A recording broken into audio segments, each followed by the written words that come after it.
bienvenue sur Tous en Cuisine avec Seb. On va réaliser aujourd'hui une mousse au Porto. Hop, ça se passe ici. Et pour la mousse au Porto, il va nous falloir, allez, on va commencer par 250 g de mascarpone, 4 cuillères à soupe de Porto, du Porto blanc.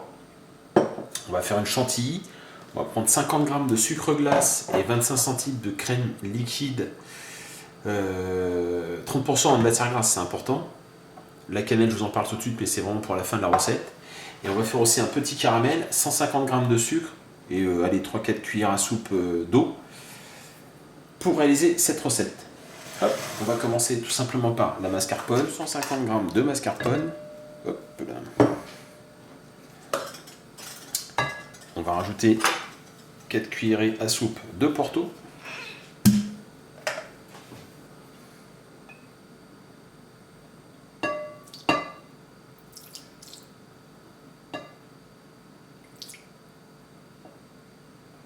Et voilà.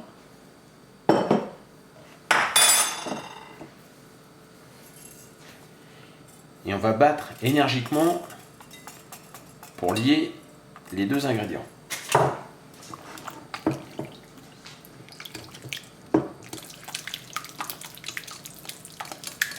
Il faut faire attention au début pour pas s'éclabousser de Porto. Une fois qu'il est amalgamé, on y va énergiquement. Une fois qu'on a battu la mascarpone avec le Porto, on va le mettre au frais et on va s'attaquer à la chantilly. Pour la chantilly, toujours pareil, un bol très froid. La crème, je l'ai mis 5 minutes au congélateur.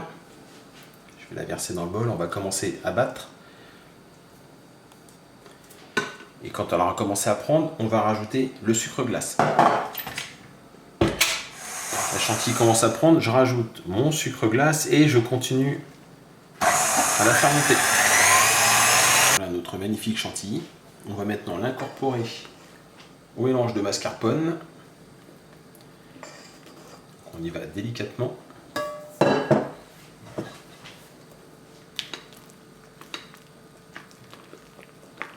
Comme ceci, on y va petit à petit.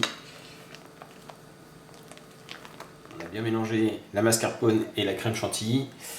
Pour le montage, on aurait pu tout simplement verser dans des petits moules comme ça, dans des petits ramequins à la cuillère. Si vous voulez quelque chose d'un peu plus esthétique, on va le monter à la poche à douille. Donc je vais charger ma poche à douille. Hop. Comme je vous ai expliqué, la poche à douille c'est facultatif. On aurait très bien pu le verser à la cuillère.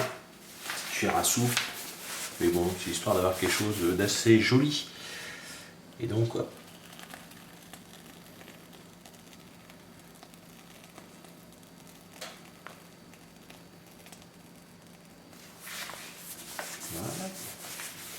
Et on continue. On va placer les petites mousses au réfrigérateur, pas que ça bouge. Et pendant ce temps-là, tranquillement, on va faire notre caramel. On va donc faire maintenant un caramel. On pose les 150 g de sucre. Je vais mettre... Alors, mon verre est un peu petit, mais je vais me débrouiller. Je vous avais dit à peu près 2-3 cuillères à soupe. Voilà, je vais le faire à l'œil, ce sera plus simple. Voilà. Et on n'y touche plus. On va attendre que ça caramélise tout doucement. On va attendre un stade blond, pas trop brun marqué, on va le prendre blond et on va faire une petite déco. Le secret du caramel, c'est une fois qu'on a mis l'eau, on n'y touche plus. On ne vient pas agiter avec une fourchette, on ne vient pas tourner la casserole. On le laisse prendre tout simplement. Il est en train de blondir, on ne va pas tarder à s'arrêter et on va attendre qu'il refroidisse légèrement. Une fois que le caramel a commencé à refroidir, on va venir déposer des petits fils, voilà, comme ceci.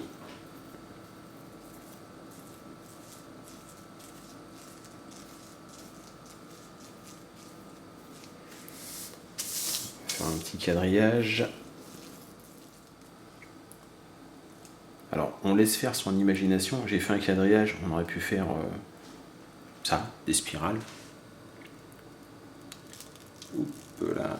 Si le caramel commence à durcir, vous le remettez dans un petit bain-marie d'eau chaude pour qu'il se ramollisse un petit peu et on recommence à faire une petite déco. Voilà les jolies petites décorations en caramel. Il y en a ici, hein. Suivez-moi dans cette aventure. Ouais, bon, vous avez compris que les desserts c'était pas mon truc, alors la déco encore moins. Mais bon, je m'en suis pas trop mal sorti quand même. Voilà, madame confirme, je m'en suis pas trop mal sorti. J'ai sorti mes petites crèmes au Porto.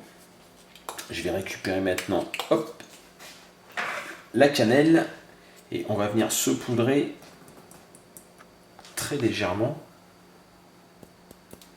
Donc il faut quelque chose d'assez fin. Voilà, comme ceci. Joli ou pas? Voilà. Et voilà. Là, on est pas mal. On rajoute un petit peu.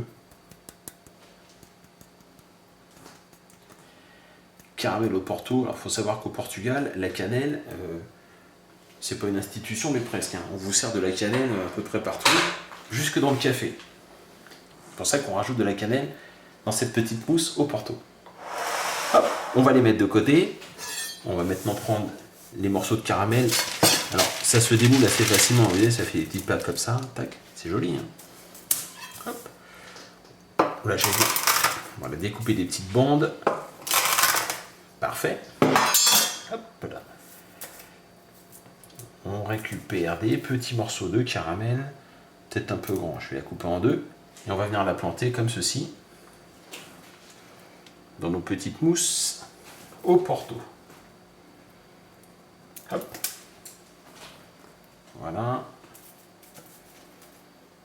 Allez, encore une. Tac, impeccable. Donc j'avais fait différentes formes, mais bon, je pense que ça c'était un peu... c'était pas très esthétique. Très bon, mais pas très esthétique. J'avais fait quelque chose comme ça d'un peu plus... je sais pas comment on pourrait appeler ça. Artistique. Allez hop, on le mangera plus tard. Et voilà. Donc voilà des jolies petites mousses au Porto. Je vais prendre celle-ci, elle est plus jolie. Hop là. Voilà. Des petites mousses au Porto. C'est très léger, c'est très frais. N'hésitez pas à tester cette recette, vous allez vous régaler, vous allez voir. Ben, moi je vous remercie. N'oubliez pas de me laisser un pouce bleu, un commentaire et à partager mes vidéos parce que j'adore quand vous partagez mes vidéos. Ça me fait excessivement plaisir. Je vous remercie et je vous dis à très bientôt pour d'autres recettes. Au revoir.